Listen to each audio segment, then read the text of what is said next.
Hello there and welcome to the Bearded Peacock. It's my channel where we talk all things Leeds United. I'm Coach George, welcome on to the channel everybody, and you'll have to excuse me, I am feeling a little bit ill. Whatever is going round, I'm feeling the full brunt of it right now, so just bear with me. I say it'll probably be a short one, but it probably won't be if you know what my videos are like and you have been watching the channel for a long number of years perhaps. Thanks a lot to a few new subscribers as well. You know, good to see that people are enjoying it. Remember, if you stumble across this video, remember to like the video, subscribe to the channel if you would like. We're now just over 800 subscribers as of recording, so thanks very much for that. I would like to hit 1,000 before the end of the season. It's probably impossible, but let's just wait and see. So we're reviewing the 2-0 win at Elland Road. Leeds United came away on Sunday afternoon with a 2-0 victory, their third in a row, over Millwall, which is always nice to beat Millwall, isn't it? And we'll get into it in a moment. Just beforehand though, some bit of news today, injury news, and I'm not feeling very well, of course. Another man who isn't feeling too well is that man, Mr. Jorginho Ruter, who has ducked out of the French youth international setup for their upcoming international games. I think Thierry Henry's a manager there, isn't he? Well, Ruter won't be playing for them in the coming days and week or so because he is to undergo minor surgery on a hernia that has been troubling him over the last few weeks. He has taken to social media not too long ago, as of recording earlier on today, to just give fans a little bit of an update. He says, "Hi everyone, important victory yesterday, thank you for your support. But I wanted to tell you that after a few painful weeks, I tried to give everything until the end for the team, but my body told me to stop. I hope to help the team as quickly as possible. See you soon," with a couple of love hearts, one blue, one yellow. Couple of photos of one of him celebrating the victory yesterday after the game, and one of the Leeds United fans in the stadium, one holding up a scarf saying "We are Leeds." So Jorginho Ruter out for, the club say, about 10 days. They hope that he'll be in contention for Watford on Good Friday, which is of course Leeds United's next game.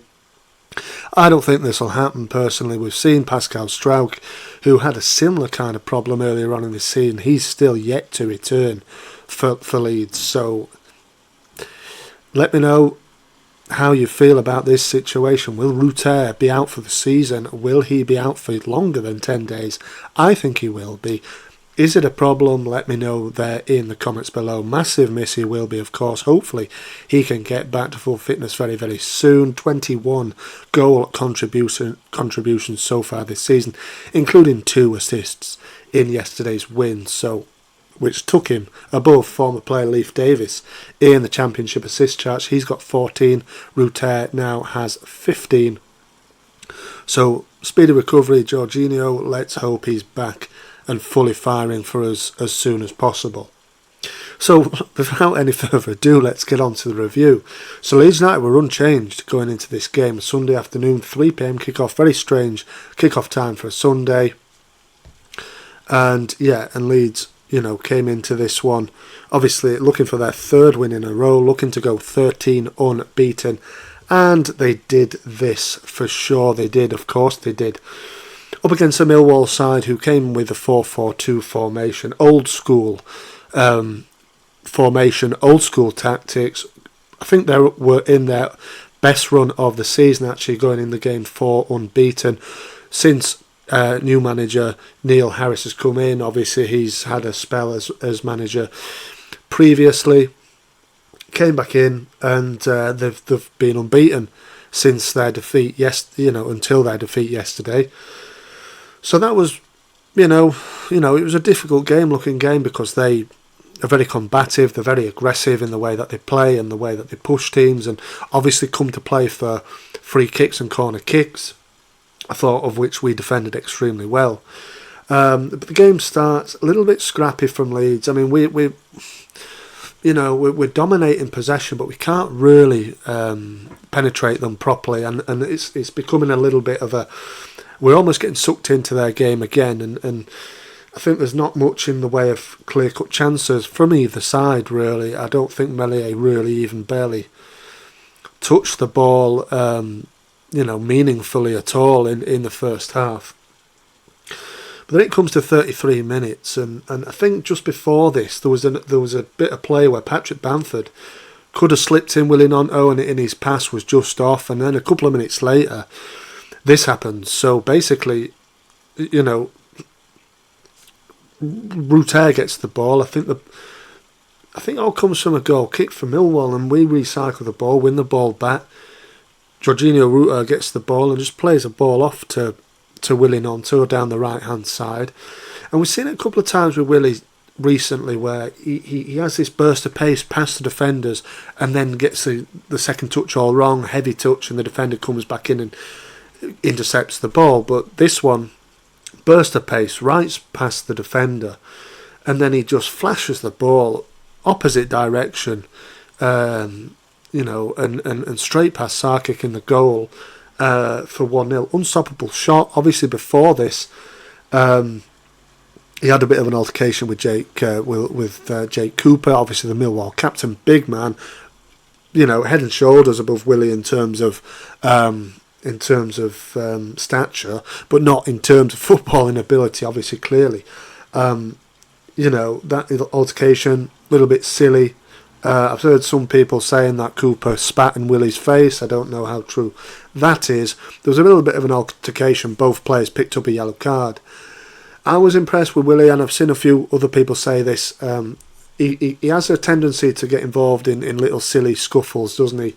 It was quite early on in the game, that as well, and I was impressed that he held back. He didn't go in for more with Cooper or any of their other lads, Leonard, Mitchell, that sort of player. He didn't get sucked into silly spats, and he just sort of probably thought, "Hey, I'm better than you. Let's go and show that." And he did eventually, didn't he? Lovely goal that put us 1-0 up.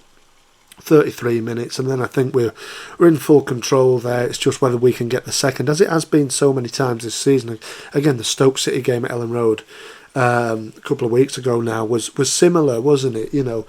Can we get that second goal? Can we just push through and make it more comfortable and get the second goal? The game ends 1-0 at half time, but there's a real flashpoint in this game where it's Cooper again. How has he not gone off the field? The referee, which the name I can't remember off the top of my head, seen him before, a little bit of a poser, isn't he? Maybe tries to make the game all about himself.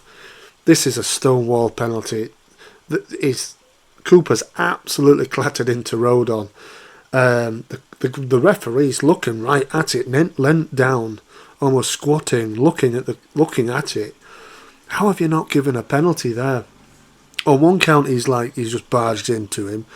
The second count is it could have been handball. If he sees that correctly, Cooper goes off. We have a penalty and a real chance to make it 2-0 right before half-time. And at that stage, them down to 10 men, we're 2 goals up. You can't see any way back for Millwall. As it was, he ludicrously missed it, and Leeds going 1-0 up. And looking relatively comfortable. But like I said again, we just needed to get that second goal. The second half starts, and we're peppering the goal. We're having opportunities. Chris Somerville has a couple of free kick opportunities that go straight into Sarkic's hands. Really, really poor distribution from Cree, really there. And we're starting to get chances. There's that opportunity where it's nicely played on the left-hand side, cut into the middle, and Jorginho's there to poke it forward. I think he should have done better. It's a decent save from Sarkic again. And then he saves again onto the post. A little bit lucky.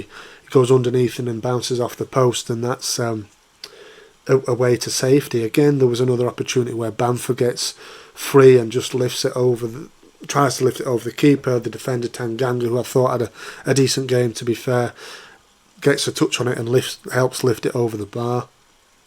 And we were having chance after chance really, but I think Millwall made a quadruple substitution on about 64, 65 minutes, I think, which kind of turned the screw a little bit towards them. They were starting to then have a lot more of the ball without really threatening. It has to be said, to be fair.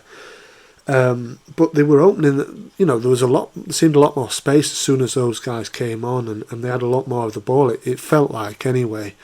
Like I said, without really penetrating us really, but they had a bit more of opportunities, sort of 65 they had about a 15-minute spell where, they were kind of on top, which you do expect teams to have occasion, in the game over a 90-minute period. They're going to have spells in the game where they're going to have a little bit of pressure, a little bit of possession. But again, they didn't do much with it. I thought Michael Afebi, the striker on loan from Burnley, Afembi, Irish lad, looked at times a threat. I think he got past Roden once or twice, but in the end, I think the final Omafebi, I can't pronounce his name, but he looked a threat at times, but the end product was missing. Then it ticks down to sort of last 10 minutes or so of the game. Again, Jorginho, it's great play from Jorginho, to be fair. Just strength outside of the ball, just before I think it's a throw-in, isn't it? Gets thrown down and he just muscles the man off the ball or away from the ball, gets on it himself to the byline, left foot cross, into the box. There's Dan James on the 6-yard line, waits and waits and waits, and finally puts his shot into the net with aided a deflection on the goal line. Wasn't the tidiest and cleanest of finishers, but it went in the net, and that's all that counted. That's all we needed, sort of going down into the last 10 minutes of the game. Fantastic stuff. Then Fark starts to ring the changes a little bit, and we see the game out. Melier makes a good save from a header down in the last few minutes, but the flag was up already. But again, another clean sheet for him. It's our third in a row. So Leeds United are really starting to motor now. Top of the league, of course, now. 82 points, a goal better off in sort of goal difference than Leicester City. But anybody correct me if I'm wrong here in the comments, but Leicester City, I think, are in trouble over, a sort of points deduction pending. Nottingham Forest have had 4 points deducted today. I think Leicester are in trouble with the authorities as well. It'd be interesting to see if anything comes of that and they end up getting a points deduction. Also, let's wait and see, but we can only do what we can do, and we've won another game of football. Leeds United 13 games without defeat now, undefeated in the league so far in 2024.